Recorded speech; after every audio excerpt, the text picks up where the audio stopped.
मैं मनोज सर के पास आऊंगा। सर, अभी सर ने कहा कि शांतनु सर ने बीजेपी लेयर्स में काम करती है। 2009 में भी मोटा मोटी यही वोटिंग करने वाले लोग थे। आडवाणी जी उस वक्त रथ यात्रा लेकर के निकले थे, बुरी तरह से हार गए क्योंकि किसान लोन वगैरह जो भी मुद्दा रहा हो उस वक्त।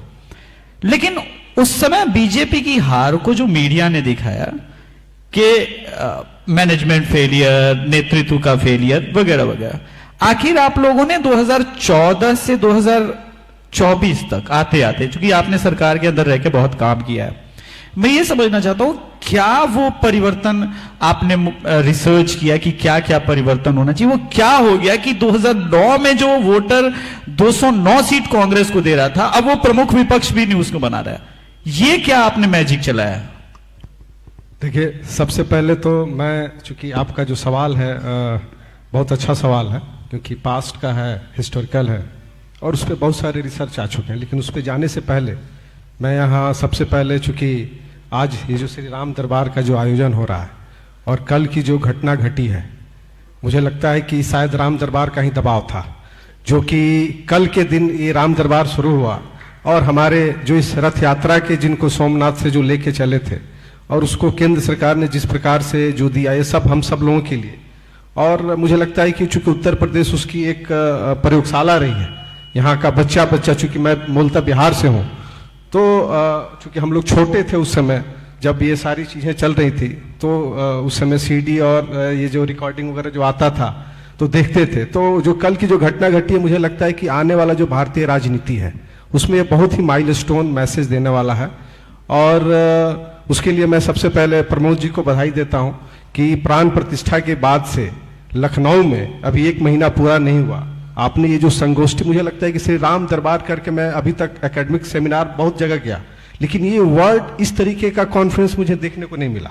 शायद यहाँ हमारे जेएनयू के प्रोफेसर सर बैठे हुए हैं, वो कल, चूंकि हमारे गुरु भी हैं, तो वो भी देश विदेश में जाते हैं और वेस्ट बंगाल में भी जाते हैं, सब जगह देखते हैं, लेकिन ये जो वर्ड है, तो मुझे लगता है कि इसका श्री गणेश हो चुका है। इसी से मैं जोड़ूंगा, चूंकि आपने 2009 की बात की, एक और है उसमें जो आपने श्री राम दरबार वाली बात बोली, उस वक्त तो इसी में से बहुत सारे लोग होंगे जो ये मानते थे कि नहीं नहीं वहां तो हॉस्पिटल बना देना चाहिए, हम उस नैरेटिव में बह गए थे। तो आप अब वहां से कंटिन्यू कीजिए कि क्या नैरेटिव बदल गया? देखिए, नैरेटिव बेसिकली, मैं चूंकि एक एकेडमिशियन हूं और एकेडमिशियन का जो काम होता है ब्रेन स्टॉर्मिंग करना, समाज की जो सच्चाई है उसको लेके आना। लेकिन स्वतंत्रता के बाद से, इंडिपेंडेंस के बाद से जिस प्रकार से एकेडमिक नैरेटिव को बनाया गया, इट इज नॉट नेचुरल। वो नेचुरल नहीं था, वो आर्टिफिशियल था। उसको नेहरू जी जब प्रधानमंत्री बने, क्योंकि हम सब जानते हैं कि उसके पहले हम 200 साल ब्रिटिशर्स के गुलाम रहे, उसके पहले मुगल इन्वेडर आए और जिस प्रकार से शोषण किया, और उस शोषण के बाद एक पर्टिकुलर समाज को, चूंकि मैं जब जेएनयू में एज ए स्टूडेंट आया था तो आते ही मैंने नारा सुना, ब्राह्मणवाद हो बर्बाद।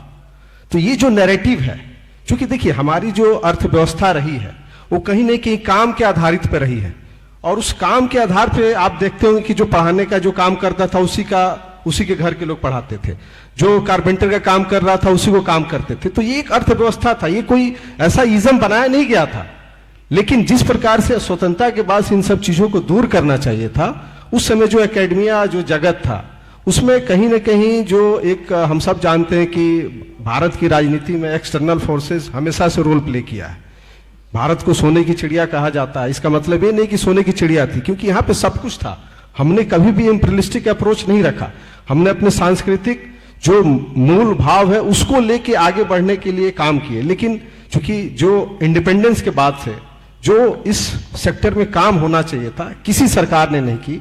अब मैं आता हूं 2009 की जो बात बोल रहे हैं, मुझे लगता है कि इस देश में प्रधानमंत्री तो बहुत हुए, लेकिन हम 4 प्रधानमंत्री का जरूर चर्चा करेंगे। एक तो चूंकि नेहरू हमारे फर्स्ट प्राइम मिनिस्टर थे, जो अपने आप को बोलते थे कि हम भारतीय हैं शरीर से, लेकिन अंदर से वो बिल्कुल वेस्ट को रिप्रेजेंट करते थे। और आप उनके फिलोसफी को देखिएगा कि हमेशा डायलेक्टिक में थे, द्वंद्व में रहते थे। हालांकि उस समय चैलेंजेस था, देश का विभाजन हुआ, फिर जिस प्रकार की अर्थव्यवस्था थी, एक तरफ यूएसएसआर था, दूसरे तरफ अमेरिका था, तो ये बहुत सारी चीजें थी। वो विदेश नीति में उसको हम लोग देख सकते हैं, लेकिन उसको भी आज वर्तमान में उसको ठीक किया जा रहा है। हमेशा भारत को सॉफ्ट फॉरेन पॉलिसीज के रूप में दिखाया गया, सॉफ्ट दिखाया गया, जबकि ऐसा है नहीं। हमारे पास सब कुछ है, लेकिन एक नैरेटिव होता है, एक परसेप्शन होता है। आज हम सब जो अभी शांतनु जी बात कर रहे थे, मनीष जी बोल रहे थे, प्रदीप जी बोल रहे थे, ये लोग चूंकि ग्राउंड पे ये लोग प्राइमरी सोर्स है। हम लोग क्या है कि दिल्ली में एक जगह बैठ गए हैं, हम लोग सेकेंडरी सोर्स के आधार पर रिसर्च कर रहे हैं। लेकिन ये लोग जिस प्रकार से 1-to-1 अप्रोच कर रहा है, आप खुद जिस तरीके से अपने आप को रखते हैं, क्योंकि आज 2014 के बाद और पहले में फर्क यही आया है कि सच को सच कहने की क्षमता सब में डेवलप हो गई है। पहले ये चीजें नहीं थी। पहले हर व्यक्ति अपने सुविधा के हिसाब से, सरकार को क्या अच्छा लगेगा उसके हिसाब से नैरेटिव करता था। और चूंकि हम सब जानते हैं कि भारत एक हिंदू मेजोरिटी वाला नेशन है, और मैं एज ए इंडिविजुअल मुझे ऐसा लगता है कि हिंदू समाज ही एक ऐसा समाज है जो सबको समाहित करने की क्षमता रखता है। बाकी किसी धर्म में नहीं है जो सबको समाहित कर सके। तो मुझे लगता है कि विश्व में आज के डेट में चाहे बुद्धिज्म निकल के गया हो, अब 140 करोड़ का पॉपुलेशन भारत का है, और आप देख लीजिए तो करीब 250 करोड़ जो लोग हैं, जो भारतीय जो मानसिकता है, जो वैचारिक है, चाहे बुद्धिज्म को लेकर देख लीजिए, कम से कम 40 देश है जो इसको फॉलोअर्स है। करीब विश्व का पॉपुलेशन का 250 करोड़ लोग इस चीज को मानने वाले लोग हैं। लेकिन उसका जो नैरेटिव जो बनाया गया वेस्ट के द्वारा, वो कहीं ना कहीं उसके पीछे एक आर्थिक कारण था। क्योंकि हम सब जानते हैं कि अगर जब देश इंडिपेंडेंस हुआ तो उस समय जब 1600 में जब ब्रिटिशर्स यहाँ पे आए थे, तो हमारा विश्व के अर्थव्यवस्था में जो इकोनॉमिक जो कंट्रीब्यूशन था वो शायद 25 से 30% का था पूरे वर्ल्ड इकोनॉमी में। और जब वो यहाँ से गए तो मात्र 3-3.5% छोड़ के गए। तो आप समझ सकते हैं कि 200 साल क्या उन्होंने मुझे सिविलाइज किया या हम पे रूल किया।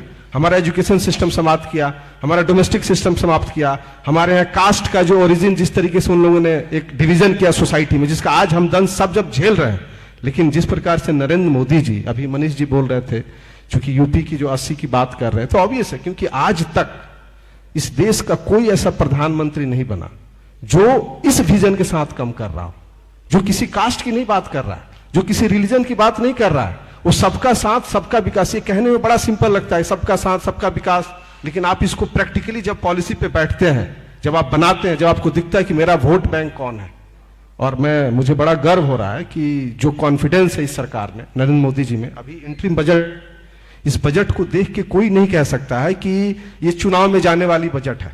जिस तरीके से कॉन्फिडेंस दिखा रहा है, उसमें कहीं पॉपुलरिज्म नहीं है, उसमें दिखाया जा रहा है जिस तरीके से वो काम कर रहे हैं कि उनको पूरा कॉन्फिडेंस है कि हम जिस तरीके से काम किए हैं 2014 से लेकर अभी तक, उसी के आधार पर जनता के बीच में जा रहे हैं। और इस जनता इस चीज को एक्सेप्ट कर रही है। जैसे अभी शांतनु जी बोल रहे थे कि 400 तक आ सकता है, प्रदीप जी बोल रहे थे कि अभी 190 सीट का जो आपने बोला कि हाँ, खड़गे जी अपोजिशन बोल रहा है। तो ये मुझे लगता है कि ये जो टॉप चुना गया है, मुझे लगता है कि देश में, अभी प्रदीप जी बोल रहे थे कि ऐसा 3 बार हुआ है, लेकिन मैं इसमें एक चीज और ऐड करूंगा, क्योंकि कोई भी सरकार जब काम करती है तो वो चाहती है कि हम अगली बार सत्ता में कैसे बने रहें।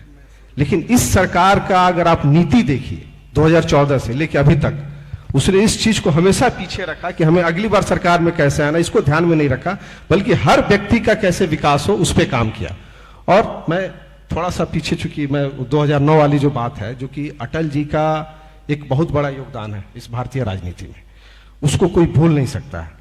और जिस प्रकार से उन्होंने एनडीए, चूंकि उस समय जो पार्टी का गठबंधन था, और वो लोग जब चुनाव में गया, तो मुझे लगता है कि अटल जी का, लोग हर व्यक्ति बोलता था कि good man but is not good political parties, ये सारे लोग बोलते थे। तो आप समझ सकते थे ऐसा नहीं था। वो भी आज के डेट में जो हमारे प्रधानमंत्री जिस तरीके से नेतृत्व करते, हो सकता है तो उससे ज्यादा उनकी क्षमता थी, लेकिन वो थोड़ा सा जो संकुचित, जिसको हम बोल सकते हैं कि वो अपनी बातों को जिस तरीके से एग्रेसिव तरीके से जो रखना होता था, और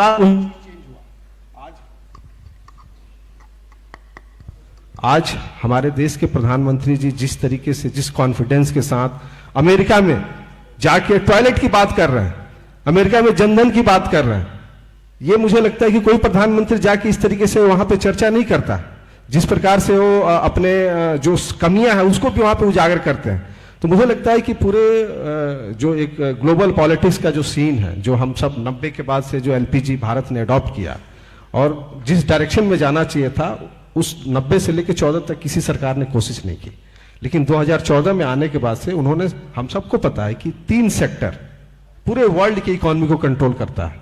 जिसमें डिफेंस सबसे बड़ा माना जाता है, एनर्जी जिसमें मैं काम खुद किया, मुझे पता है कि एनर्जी क्या है, किस प्रकार से वर्ल्ड की इकोनॉमी को और पॉलिटिक्स को प्रभावित करता है। तीसरा फार्मास्यूटिकल, आप अगर तीनों को देखिए तो भारत उसमें कहीं था ही नहीं। आज पिछले बजट भारत ने अपने डिफेंस पे 25% सेल्फ प्रोडक्शन पे काम करना शुरू किया। कोविड में जिस प्रकार से हमने अपना किट और वैक्सीन जो बनाया वो अपने आप में एक मैसेजिंग है पूरे वर्ल्ड पॉलिटिक्स को। और दूसरा एनर्जी में भी अभी 1 करोड़ सोलर एनर्जी की हम बात कर रहे हैं, एथेनॉल की बात कर रहे हैं। अगर हम उसको 25% भी अगर यहाँ पर स्थापित कर ले तो मुझे लगता है कि जो अभी मनीष जी बोल रहे थे, जो विश्व गुरु का जो कंसेप्ट है, अंत्योदय का जो कंसेप्ट है, क्योंकि हम सब लोग उसी स्कूल ऑफ थॉट से निकले हुए लोग हैं, जो हम लोगों को सिखाया गया, लेकिन उस क्राइसिस में भी हमने उस चीज को छोड़ा नहीं। और मुझे लगता है कि अगर इस चीज को आगे लेके चला जाए तो जो आप बोल रहे हैं अभिषेक जी, वो जो डिफरेंसेस है वो मुझे तो लगता है कि और हो सकता है ज्यादा चला जाए, और है नहीं जी। मनी